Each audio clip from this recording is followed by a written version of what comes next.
Hey, how you doing, party people? Welcome, conscious channeling of LL Research. Here we study the law of one. You know, words fascinate me as much as people do. Language is slippery at best, and the way people use language is highly individual and subjective. What comes through in correspondence or talking may or may not be a linear, straightforward thing with a shallow bottom and clear meaning. Far more likely is a multi-layered piece of communication in which some questions and issues may be expressed while others remain unspoken and perhaps even unknown to the speaker. This is also the nature of the listening self, and each and every distortion and insecurity can baffle clear listening. How we hear people begins in a welter of our own unadmitted biases and progresses through patience, persistence, and sheer learning experience and the ensuing humility. The greatest support to the practice of the gift of really listening is the daily practice of silence.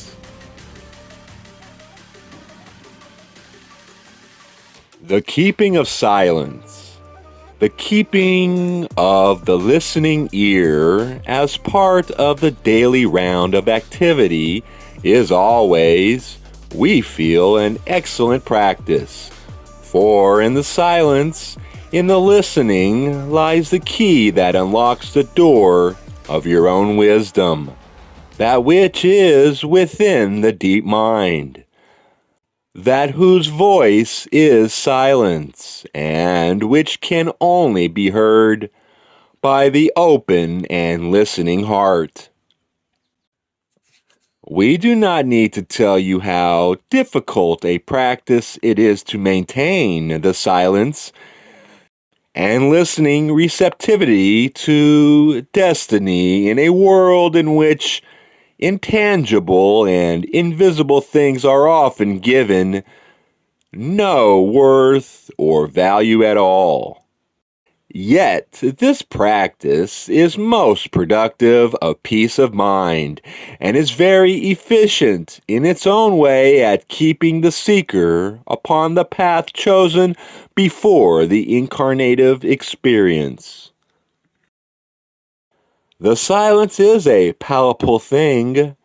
We can practice silence on walks, in exercising, if we turn off the headset radios and just enjoy the ambience, in meditation and prayer, in lounging in splendid leisure on a holiday, in just sitting and daydreaming. Jim and I went through a period of several years in which we kept silence for one full day a week, at a time when we were dealing with a lot of my illness and needed to work harder on the quality of our consciousness and life together. It was a practice that we found very rewarding and healing. Its only drawback was the amount of time we spent offering each other things we thought they might like. Without words to express our desire to serve each other, we did a lot of fetching and offering and, at meals, the passing of condiments. But that was only a minor drawback. If we are attracted to the ministry of silent listening, we need to practice silence persistently. The inner self will still speak far more stringently to be considered truly silent. But over time, I think the silence becomes more comfortable and native, and our quality of hearing becomes somewhat enhanced. The hardest thing to balance for those of us with many options is the desire to speak helpful thoughts. Those of Hatan say, "Many are the well-meaning instruments who feel moved to serve and who then err on the side of doing and talking. If you are talking, you cannot listen. If you are doing, often you cannot hear. And in serving others, the functions of listening is central. Entities are seldom what you expect. Things that appear simple at first glance may be found to be coming from a bias in that person whom you wish to help, to which you must listen carefully to comprehend. In listening, the goal is not to form an opinion and prepare to speak. The goal is to become a mirror. The goal is to become a mirror, clear and lucid. We ask you to listen, not to speak. For in listening, you provide a loving and compassionate mirror, which mirrors back to that other self, which is the Creator, to allow that entity to realize that which it is not doing that it does wish to do. In listening, you become a manifestation of the Christ. In listening and forgiving, you have moved ever closer to the mind of Christ. Ask yourself whether you wish to be heard or whether you wish to allow the other self to express that which that self wishes to express and assume a role of simply listening. In many instances, the appropriate response, we would say, metaphysically speaking, is simply to abandon the desire to be heard and become a sounding board that can hear what another self is attempting to say. This yielding up of the inner agenda and the thing to say is a mark of spiritual maturity. It is an action very difficult to complete, for there is within each self a deep well of desire to be heard by the self and to be heard by those other selves which have meaning for the self. And yet many times the straightest and shortest distance to clear communication is to become silent, to release the desire to be heard and to accept, temporarily, a role of purely listening. There is another aspect to listening. Sometimes what a person wishes to communicate to us is, according to them, all about us and our shortcomings. We do not need to take in anger, rudeness, or spiritual distress.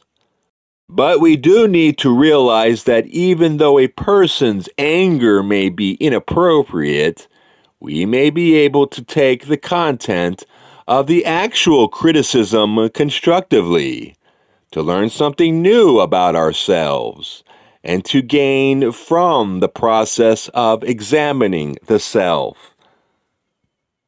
I find this an often difficult, but always rewarding exercise, and emerge from such times of self-examination refreshed and cleansed.